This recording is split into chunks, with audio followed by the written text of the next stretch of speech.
Oh man, hello everybody.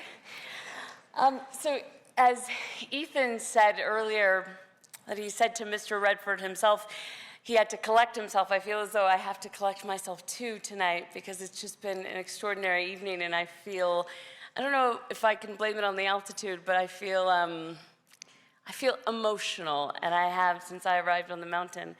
The first time I ever came to Sundance, I was an interloper of sorts because I was in a film that had been rejected from Sundance and was at Slam Dance instead. And unbeknownst to my cohorts in the film, because we were supposed to be mad at Sundance, I snuck down the hill to see some movies. And secretly, I dreamed one day I will have a movie at Sundance, and of course, I finally did. I've had many, and Sundance has also been so instrumental in the lives and careers of directors that I've had the great privilege to work with. One of them is the brilliant Ava DuVernay, or Taika, or Ryan, who's here, or Boots, and Nia, who I'm here to talk about tonight. So, for those of you who don't know, I had the privilege of working with Ava on her film Selma, and even before then, I was such an admirer of her work. But when I got to see it up close, what I understood, and the same thing that I understood when I watched Ryan work, or Boots, is that their work is grounded in the ethos of community. It's centered, really, in community and service. And they are constant reminders of why I do this thing that I do, which is storytelling. So, as I said, I've had the chance to bring films here, and that's been incredible. I've huddled up in cabins hoping for those films to sell, to find an audience. I've stolen food from many of the places on Main Street. And then I got to see, finally, when I did the labs, the work of the brilliant Michelle Satter firsthand. Yes. Who remains the very embodiment of Robert Redford's intention here. And then I had the chance, most extraordinarily, to see Robert Redford in person.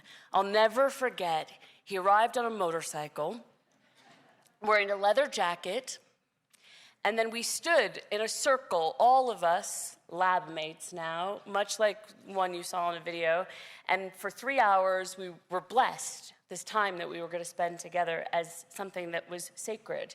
And then I remember being in there's this owl bar you could go to after, and you'd go there and drink, and you could get a jug of wine, and you'd sit around, right? And maybe you'd see someone like Ed Harris. And all of the people on the mountain, yes, he's here. I'm name-dropping the people that are here, by the way.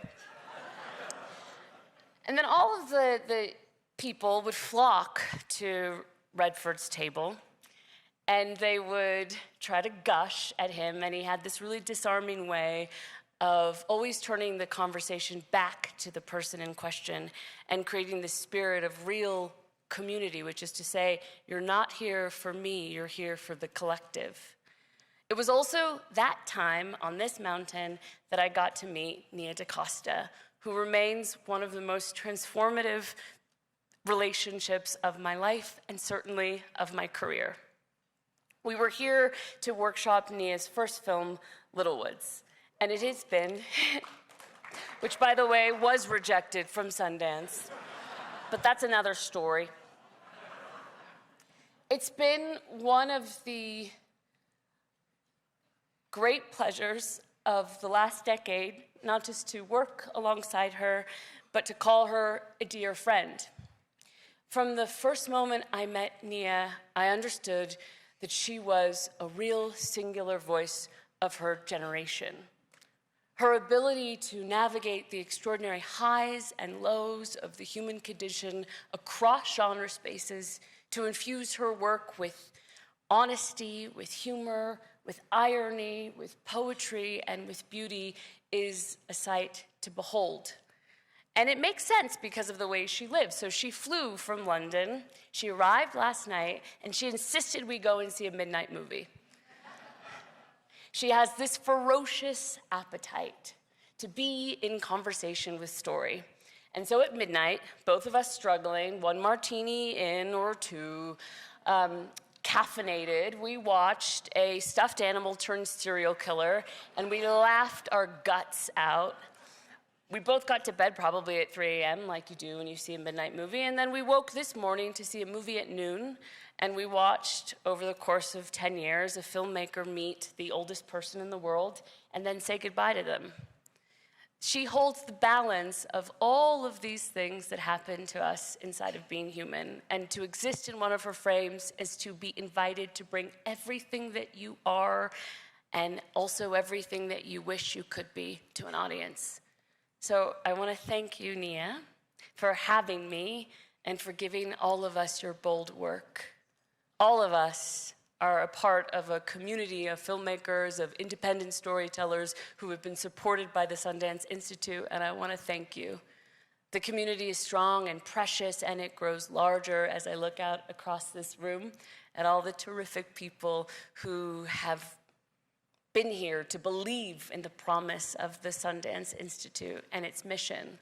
On behalf of the Board of Trustees of the Sundance Institute, which I cannot believe I get to say, please know that we could not support this work without your enthusiastic support and all the ways that you show it.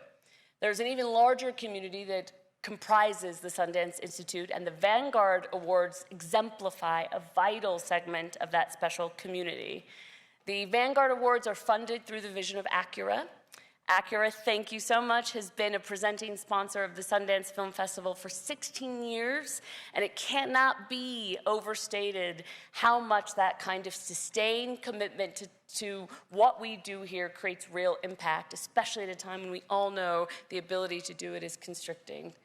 So tonight it is my pleasure to bestow the 2026 Vanguard Award in Fiction to Nia DaCosta.